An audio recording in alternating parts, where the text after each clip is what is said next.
जय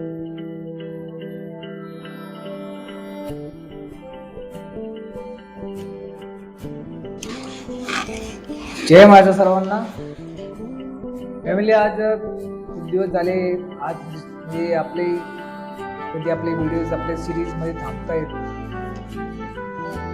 गणपती विसर्जन चालू आहेत आपल्याकडे. आता जस्ट वर गणपती गेले, पण त्याच्यावरती हा विषय असा आहे, म्हणजे विषय असा की यांचं काय होतंय. आता आपला जो लाईफ पार्टनर जो आपल्याला आयुष्यामध्ये असणार आहे, म्हणजे आता आपण जसं की आपला जो विषय आहे लाईफ टू बी चेंज, आयुष्य बदलायचं आहे. लाईफ पार्टनर जो असणार आहे तो लाईफ पार्टनर आपल्याला असं लागतोय की तुझ्या मनात काय नाही आणि माझ्या मनात काय नाही, आणि एकमेकांमध्ये जोपर्यंत आपण नवरा बायको नातं कसं असतं की प्रथम तर आधी एक मित्र मैत्रिणी सारखं राहिलं पाहिजे. दुःखात म्हणा दोघांच्या सोबत राहिलं पाहिजे. प्रसंग घडला माझ्यासमोर, तुम्ही त्याच मुद्द्यावर बोलतो की आज व्यसन हे एवढं वाढत चाललेलं आहे. व्यसन आज घराघरामध्ये व्यसन आहे, पण व्यसनामुळे आज अशा बातमी येत आहेत की व्यसनामुळे नवरा बायकोचा खूनही करतोय, असेही काही बातम्या येत आहेत. त्यानंतर नवरा बायकोमध्ये घटस्फोट जास्त वाढत चाललेले आहेत. याच्या मूळ रूप काय आहे? तर मूळ रूप हा आहे की एकमेकाची जी प्रामाणिकपणाची जी एकमेकांची बॉन्डिंग आहे, त्या बॉन्डिंग मध्ये कुठेतरी कमतरता पडते. आता मी बोललो आता त्याच्यासाठी अगोदर तर मी माझ्या जसं मला वाटतं असं मी बोलतोय, तर मी चुकलो असेल तर मला माफ करा. लग्न होण्याच्या अगोदर एकमेकांना जाणून घेण्यासाठी एकमेकांना वेळ द्यायचा आहे आपल्याला, आणि एकमेकांना वेळ दिल्यानंतर समोरच्या व्यक्तीने, एक मुलगी असेल तर मुलाच्या भावना काय आहेत त्या समजून घेणं गरजेचं आहे, आणि जर मुलगा असेल त्या मुलीच्या भावना काय आहेत समजून घेणं गरजेचं आहे. तर दोन्ही गरजा समजल्यानंतर आपल्याला समजतं की दोघांमध्ये बॉन्डिंग किती आहे, आणि ट्रस्ट किती आहे, आणि ऑनेस्टी किती आहे, एकामेकावर विश्वास किती आहे, आणि एकमेकांना ते दोघं फ्रीडम किती देतात. फ्रीडम म्हणजे तुम्ही सर्वांना, आता तुमची पण समजा एक मुलगी आहे तर मुलीलाही त्याच्या मैत्रिणी मित्र असतीलच, मुलगा आहे तर मुलालाही तसंच असणार आहे, मित्रमैत्रिणी असतीलच. ते एकमेकांमध्ये ते संशयाचे निर्माण, हा जो गोष्ट आहे ना संशय, ते झालं नाही पाहिजे. त्यानंतर अजम्पशन, आपण काही ना काहीतरी अज्युम करतो, हे असेल तर, हे असं असेल तर, अज्युम करणं बंद करायचं. नातं टिकवायचं आहे, आयुष्यभर टिकवायचं आहे, तर आपल्याला हे अज्युम करणं बंद करावंच लागणार आहे.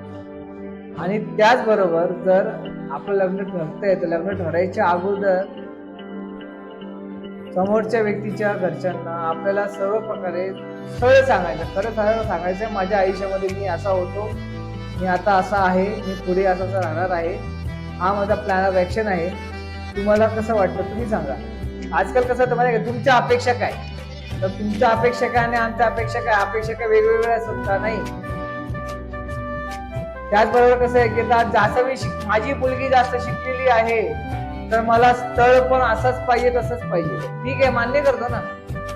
अहो पण विचार करा, जर तुमची मुलगी जर ग्रॅज्युएशन झालेलं असेल आणि लग्न करते आहे 12वीच्या मुलावर, दोघांमध्ये प्रेम आहे, बॉन्डिंग आहे, नातं चांगलंच आहे ना, त्यांना एकमेकांना चांगलं ठेवायचं, चांगली गोष्ट आहे.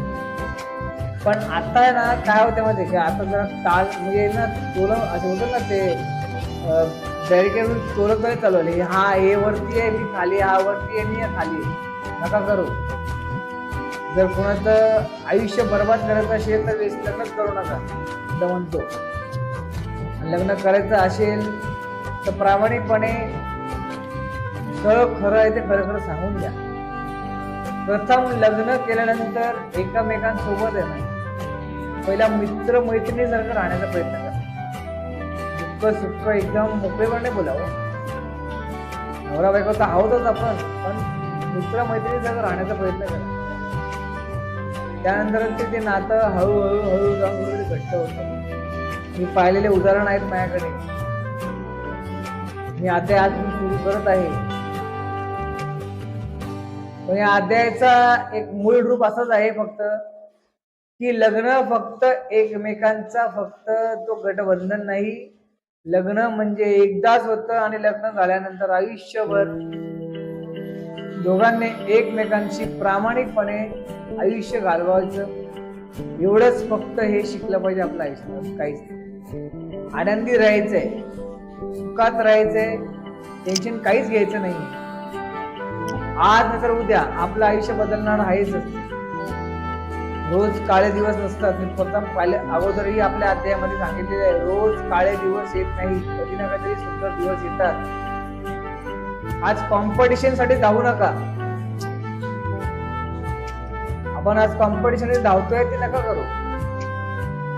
त्याचं लग्न एवढं थाटात झालं तर माझं असं झालं पाहिजे, काय गरज आहे?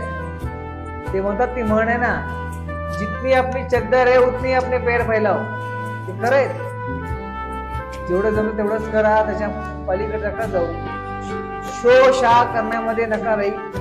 सिंपल ते सांस्कृतिक पारंपरिक मध्ये लग्न करून आपलं मोकळं व्हायचं. आपला विषय आज हाच होता की लग्न करण्याच्या अगोदर आणि लग्न झाल्यानंतर आपल्याला कुठल्या हाच अध्याय उद्या मी परत कंटिन्यू करणार आहे. तोपर्यंत आनंदी राहा, खुश राहा. उद्या भेटूया. जय महाराष्ट्र.